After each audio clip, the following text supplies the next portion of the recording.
শুভ সকাল বন্ধুরা, কেমন আছো? আশা করি আমিও ভালো আছি।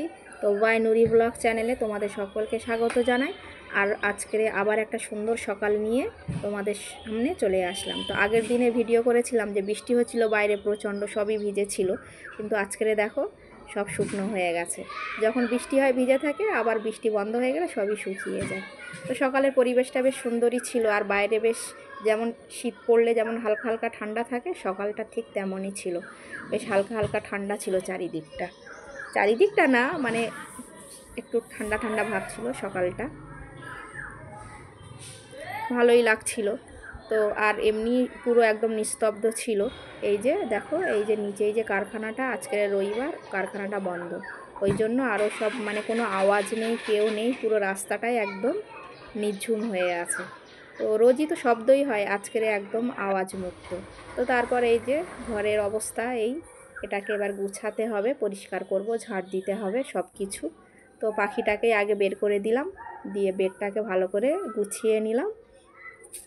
এবার হচ্ছে ঘর ঝাঁট দেওয়ার পালা। তো ভালো করে গুছিয়ে ঝাঁট দিয়ে মুছবো, তারপর বাকি কাজগুলো আবার সারবো। সকালে উঠে আগে ঘরটাকে আমি গুছিয়ে ঝাঁট দিয়ে নিই, বাসি ঘর থাকবে ওই জন্য। তো দেখো একদম ঘরটাকে গুছিয়ে পরিষ্কার করে নিয়েছি। তবে এই ঘরটাকে করা হয়নি, যেহেতু ঘরে আমার মেয়ে ঘুমাচ্ছিল, ওই জন্য। ওই যে শুয়ে ঘুমাচ্ছে, আর ও ঘুম থেকে ওঠার আগেই চেষ্টা করি কাজগুলোকে করে নেওয়ার।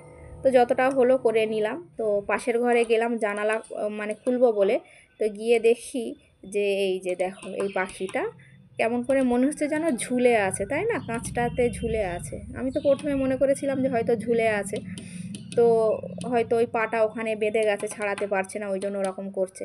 তো পরে আমি কাঁচটাকে যেই খুলতে গেলাম, তো দেখলাম যে ও উড়ে পালালো। তাতে বুঝলাম যে ওখানে ও ঝুলে ছিল এরকম করে। তো তারপরে রান্নার দিকে যেমন কাজকাম পরিষ্কার করার থাকে, মাজা ঘষা থাকে, বাসনপত্র সবই পরিষ্কার করে, গ্যাসগুলোকে মুছে পরিষ্কার করে নিয়েছি।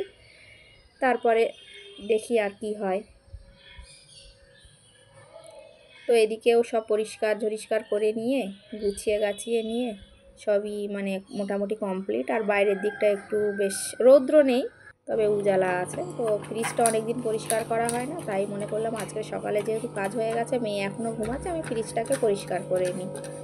তো প্রথমে একটু ভালো করে কলিং দিয়ে নিলাম, কারণ অনেক দিন না, মানে আমার মেয়ে হাত দিয়ে সবসময় ওতে ছাপ মারে, ওই জন্য। তো দেখো পরিষ্কার করে চকচকে করে নিয়েছি, কিন্তু আবার একটু পরেই দেখবো নোংরা হয়ে গেছে। তো তারপরে দেখলাম মেয়েও উঠে পড়েছে, ওই যে উঠে বসে আছে, আমাকে ডাকছে।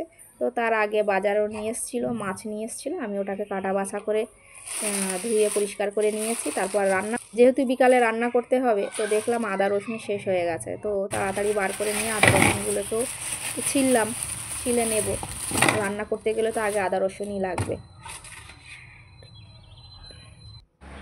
তো তারপর বিকাল হয়ে গেছে, দেখো আদা রসুনগুলো ছিলে বেটে নিয়েছি। আর ওই যে আদা রসুনের কৌটোটা আমার বাবু গ্যাসের কাছে রেখে ওটাকে পুড়িয়ে দিয়েছিল। তো অল্প করে একটু নুন ছড়িয়ে দিলাম আদাটাতে, যাতে অনেকটা বেটে নিয়েছি, তো যাতে একটু মানে আদাটা ভালো থাকে। ফ্রিজে রাখবো, তাহলেও একটু রেখে দিলাম নুন দিয়ে। তো তারপর ভাত বসিয়ে দিয়েছি, আর উপর থেকে ভাতে পানিও দিয়ে দিলাম অল্প করে, অল্পই দিয়েছি, যে কারণ ভাতটাও অল্পই হবে। তো তারপরে আলুগুলোও কেটে নিলাম, মাছ দিয়ে রাঁধবো বলে আলুগুলো একটু মোটা মোটা করেই কেটে নিয়েছি। আর এখানে পেঁয়াজও কাটা হয়ে গেছে, আর মাছগুলো দিনের বেলাতেই ভেজে রেখেছিলাম, মানে সকালে আর কি। এই যে দেখো, এবার আলুগুলোকে ভেজে নিচ্ছি, হালকা ভাজবো, বেশি একটু হালকা তেলের উপরে দিয়ে নেড়ে চেড়ে হালকা হালকা করে ভেজে নেবো, তাহলে মাছ দিয়ে রাঁধলে একটু টেস্টটা ভালো লাগে। তো এদিকে প্রায় ভাত হয়ে গেছে, ফুটে গেছে ভাত। আর এদিকে আমি মাছের জন্য রান্নাটা বসিয়ে দিয়েছি। তো দেখো আলুটাকে এখন সুন্দর করে নেড়ে মানে মশলা দিয়ে ভালো করে নেড়ে কষে নিলাম, নিয়ে এবার পানি দিয়ে দেবো, দিয়ে মানে গ্যাসটাকে আস্তে করে ঢেকে দেবো, যাতে আলুটা মানে একটু গলে যায়। আর তার মাঝখানে দেখো একটু খামিরও করে নিলাম, একটু ইফতারের জন্য একটু লুচি করবো। মুরগির মাংস আছে ঝোল দিয়ে খাওয়ার জন্য, বেশি না, 6টা-7টা মতন হবে। আর এখানে বেসনটাকেও গুলে নিয়েছি, একটু ধনেপাতার চপ করবো তাই। তো প্রায় এখানে আমার রান্না হয়ে গেছে। তেলাপিয়া মাছের ঝোল, ওপর থেকে একটু ধনেপাতা ছড়িয়ে দিলাম, দিয়ে মোটামুটি বেশ ভালোই লাগছে। তো দেখো খুব সুন্দর হয়েছে রান্নাটা। তো তারপর রান্নাবান্না সবই কমপ্লিট হয়ে গেছে, গোছানোও হয়ে গেছে। দিয়ে লাইট বন্ধ করে ঘরে চলে যাচ্ছি আমি ইফতারের জন্য। ইফতারের টাইম হয়ে গেছে, তখন বেশিক্ষণ বাকি নেই। আজকের একটু দেরি হয়ে গেছিলো আর খুব ঝটপট করেই কাজটাকে সারলাম। তো এইগুলোকে করলাম আর ফল অল্প করেই কেটে নিয়েছি, কারণ আর সময় নেই বেশিক্ষণ, সেই জন্য। তো দেখো সন্ধ্যার পরে ওই যে খামির করেছিলাম একদম গরম গরম লুচি আর এই যে মুরগির মাংস নিয়ে ঘরে চলে আসছি খেতে। সবাই মিলে খাবো, আর আমার মেয়ে যেমন দুষ্টুমি করে করছে। তো বন্ধুরা, ভিডিওটা কেমন লাগলো জানিও, আর যদি ভালো লাগে লাইক শেয়ার কমেন্ট সবটাই করে দিও, আর সাবস্ক্রাইব।